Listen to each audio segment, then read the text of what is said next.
anytime you build something big, you have to go in assuming someone will undoubtedly build something bigger. At some point. What we wanted to achieve was to have something big and therefore grand in an iconic sense.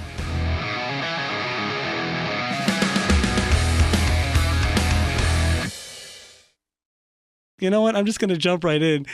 Does LaGuardia or JFK have to change their flight patterns for this? No, we have full FAA approval. It would have been Newark, if anybody, because we're about 5 miles from Newark. But that's true. But we have the FAA approval, and it turns out that the planes don't get as low as 630 feet, although we do have to have a beacon on top at night to make sure that no planes inadvertently stray into it. Now, so let's start, and then we'll get into the actual data. Let's talk a little bit about yourself. To be in the position that you're at today, there was a journey. Maybe talk about it in kind of a brief way from high school to being the CEO of the Wheel. Well, I went to Cornell University, both for undergraduate and business school, and studied economics and finance, and came to New York and was on Wall Street for almost 40 years. Wow. Rose to the levels of being on the management committee of 3 major firms, Bankers Trust Company, Deutsche Bank, and Bear Stearns. Wow. And then sort of shifted in 2008 and ran a large property company. It was in somewhat of distress at the time, and I was brought in to try and salvage it, and big trophy properties like the Apthorpe and 20 Pine and second tallest building in Miami, that sort of thing. And sort of earned my chops, if you will, in real estate doing that for a couple of years, and that led to this. Now, can you explain for our audience, what is the Wheel? What makes it unique? I mean, it's someone that doesn't get that on their own, which is hard to believe, but what is, and then soon we'll get to the actual data and specs, but yeah. Well, the way I like to put it is this. The concept of the Wheel comes from two, sort of the intersection of two concepts. The first is the London Eye, which you mentioned. Right. The London Eye has been one of the most amazingly productive financial assets since it was built in 1999, 2000 for the millennium. Since then, it has thrown off 100 million plus of free cash flow every year, and it's been amazingly productive asset. So from a financial standpoint, when people see something work that well and be that popular, where 4 million people come to it regularly, even more during the Olympics year, of course, right. That catches people's eye. You combine that with the other concept, which is, I attribute mostly to Michael Bloomberg, which is that for 12 years he focused heavily on building the tourism business of New York City, putting us in a position now where New York City is the #1 urban tourist destination in the world, with now over 60 million tourists coming to New York every year. And you combine tourism and a productive asset like that, and someone was bound to say, hey, shouldn't we have one of those here? And New York Harbor is a beautiful place, and New York Harbor deserves to be made even more special than it is already, with the likes of Lady Liberty and the Verrazano Bridge and the Brooklyn Bridge and Governor's Island, and this is just an addition to that. Wow. Now, what type of visitor would you I'd say in the industry, who is your target demographic? Well, I'm a bit schizophrenic about that because, quite frankly, tourism is our primary goal. And so the tourist population that comes to New York, both domestic tourists and foreign tourists, are very much our target audience. But I also have always been keen on building an attraction that would appeal to the resident community. Within the SMA of New York City Metro, we have 22 million people. Right. Not to be ignored or taken lightly, and with a relatively high income in terms of ability to enjoy, and always looking for venues to enjoy that we think the Wheel can afford. So we're trying to build this for both. The primary market is the tourism market because, quite frankly, right now there's about, by our estimates, 12 to 13 million people a year that are on the water in New York Harbor in one way or another. And I mean, excluding regular commuters. Oh, saying. yes. Right. I mean, just Circle tourists. Line and that type of right. tourists. Okay. Well, and the big ones are the tourists that ride out to to the Statue of Liberty. Okay. The tourists on things like the Circle Line and New York Waterways and water taxi and other things. And what we have seen is since 9/11, there's been a restriction by the National Park Service because of security and how many people they will let go out to the Statue of Liberty. Right. That was at 5.5 million before 9/11. Wow. It's now risen back to about 4 million. But think about that. That was 17 years ago. Right.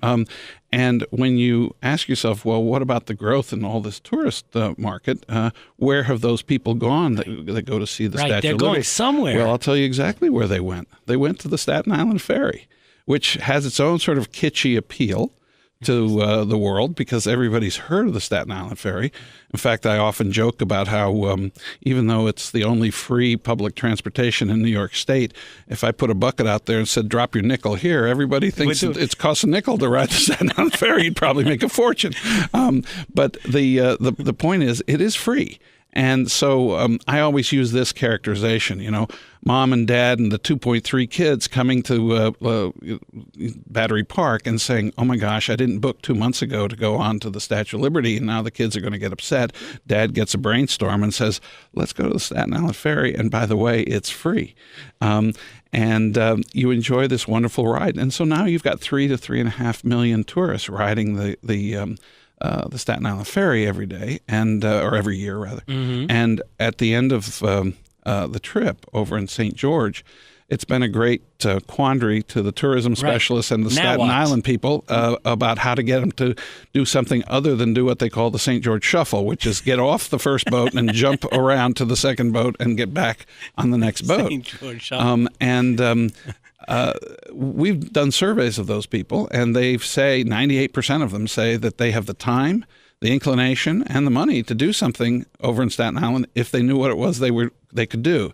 Well, it's going to be hard to miss a 630-foot wheel, and then with all the other things that we're putting over there, including the Empire Outlet Center, the only outlet center, an upscale outlet center in New York City.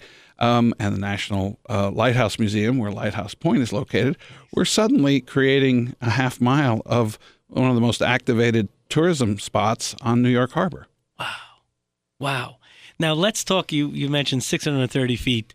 Let's get into some of the exciting details. Sure. The height. How long is each ride? Sure. The cost. How many people per pod? Well, this has always been a 630-foot wheel. People often ask me, "Oh, have you been engaging in sort of the equivalent of the arms race and trying to make it bigger than anybody else?" Anytime you build something big, you have to go in assuming someone will undoubtedly build something bigger at some point. What we wanted to achieve was to have something big and therefore grand, in an iconic sense, and at a very, very special place. In this case, at the gateway to America. You can't get a more special place, in my opinion.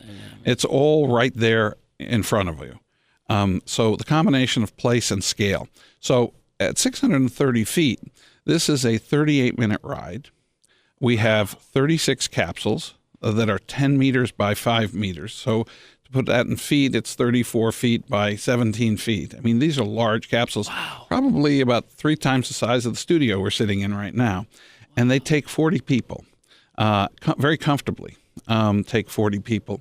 And so that means that we have 1,440 capacity on the wheel at a time for a 38-minute ride, which translates into 2,200 per hour of what we call uplift capacity.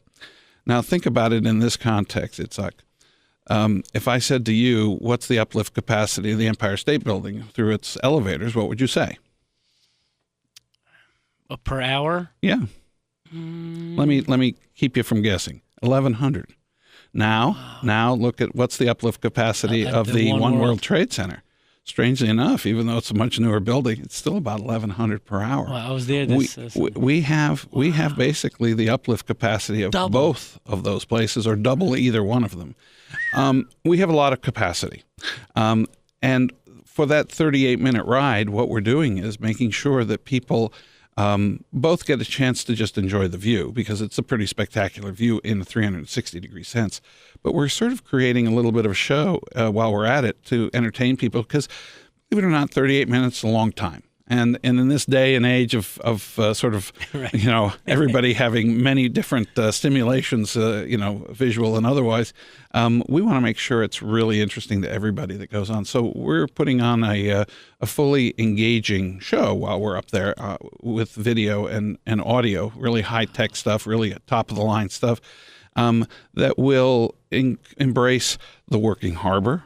It'll embrace the immigration theme of Liberty Island and Ellis Island. Mm-hmm. It'll embrace the skyline of New York because, you can see all the way up to the front leading edge of Central Park from there. You can see all the major observation towers can look at us and we can look at them, including New Hudson Yards. And Right. And then, of course, you've got the Brooklyn Bridge and all of Brooklyn and Governor's Island, all the way over to the much ignored, and soon hopefully not to be so ignored, Verrazano Bridge. This is the largest suspension span in the Western Hemisphere, 18 meters longer than the Golden Gate Bridge. I mean, when you say San Francisco, people say Golden Gate Bridge. Right, but when you say New York, nobody says Verrazano. Right. Well, that's 8 miles away from Manhattan. Guess what? It just got a lot closer because of the wheel.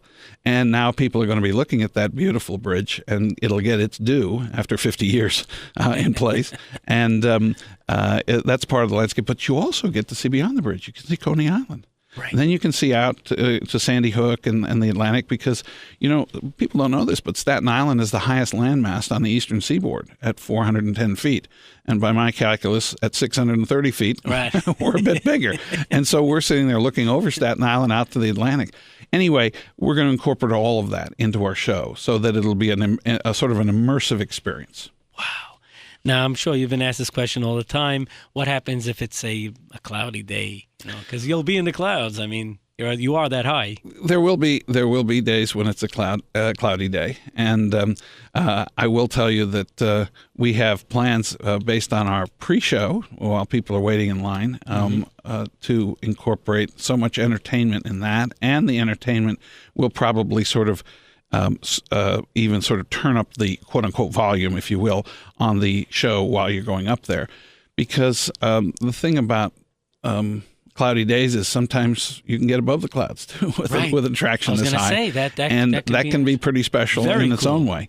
So we're going to make sure that people, and when you see the size of the video and the nature of the audio, which actually sort of moves around the capsule to sort of draw you in one way or another, I think you'll see that it's entertaining on an all-weather basis. Amazing.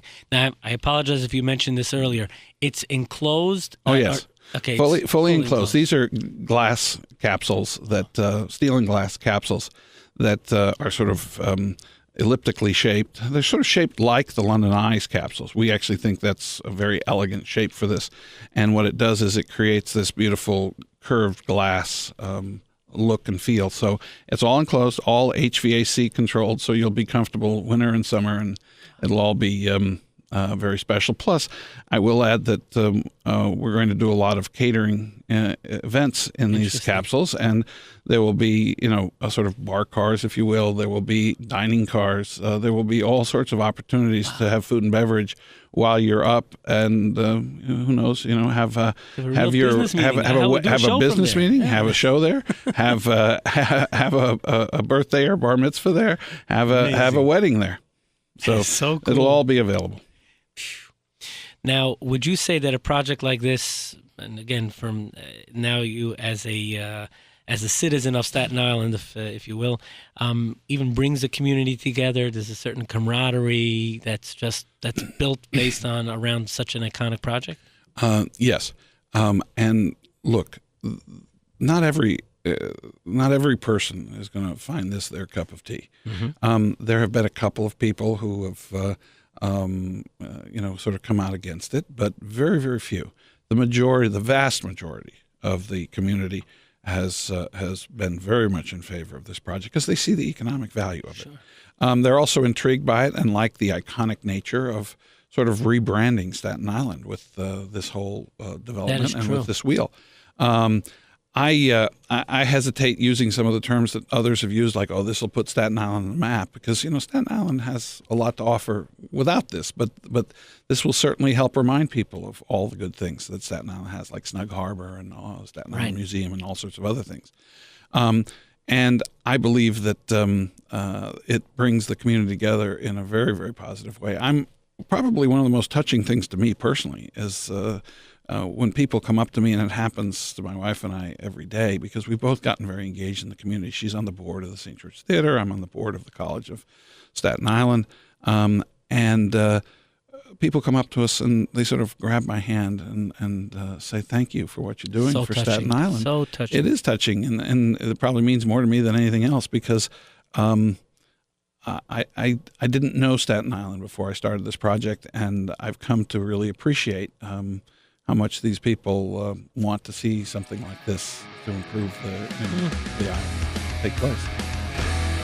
77 WABC Radio presents Mind Your Business, hosted by founder and president of Bottom Line Marketing Group, Yitzchok Saftlas.